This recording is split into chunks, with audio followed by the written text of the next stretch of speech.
కాకతీయ కళాక్షేత్రం శ్రీ భవానీ సహిత గణపేశ్వరాలయం కోటగుళ్లలో కార్తీక పౌర్ణమి సందర్భంగా ఉదయం నుంచి రాత్రి 10 గంటల వరకు వేలాది మంది భక్తులు స్వామివారిని దర్శించుకుని కార్తీక దీపాలను వెలిగించారు.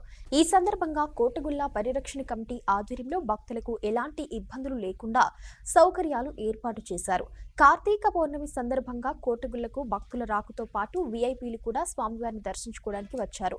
దీంతో ఆలయం కార్తీక దీపాలతో అతి సుందరంగా వెలుగులు విరజిమ్మింది.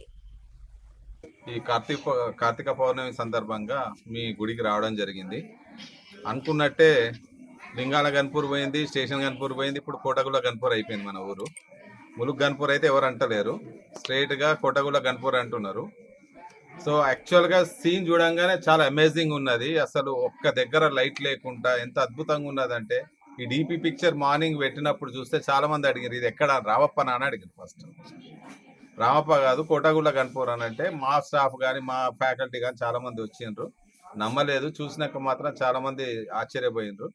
ఇట్లా దినదినం ఇప్పుడు ఫర్ ఎగ్జాంపుల్ టుడే మనం 11,000 పెట్టినాం కదా, సో ఇంకా ఇంకా పెరుగుతుంది. కాకపోతే ప్రాబ్లం ఏంటంటే దీంట్లో వాలంటీర్స్కు రియల్గా అందరు చూస్తారో లేదో గొడ్డు కష్టపడతారు, అదైతే వాస్తవం.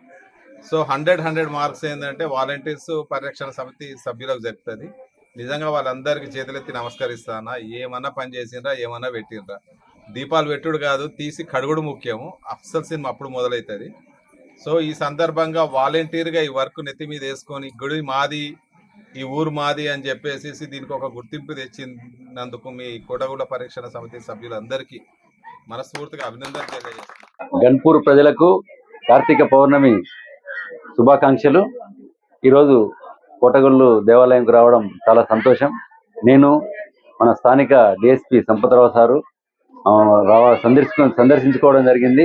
భక్తులు వచ్చేసి భక్తి శ్రద్ధలతో దీపాలంకరణ చాలా ఎంతో సుందరంగా చేశారు.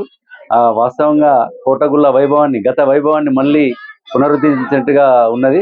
అదేవిధంగా ఈ కార్తీక పౌర్ణమి సందర్భంగా మరొకసారి భక్తులందరికీ కూడా ఆ శివని ఆశీర్వాదాలు ఉండాలని, శివుడు ప్రతి కుటుంబానికి మంచి ఆయురారోగ్యాలు ఇచ్చి సుఖ సంపదలు ఇవ్వాలని కోరుకుంటాను. Thank you.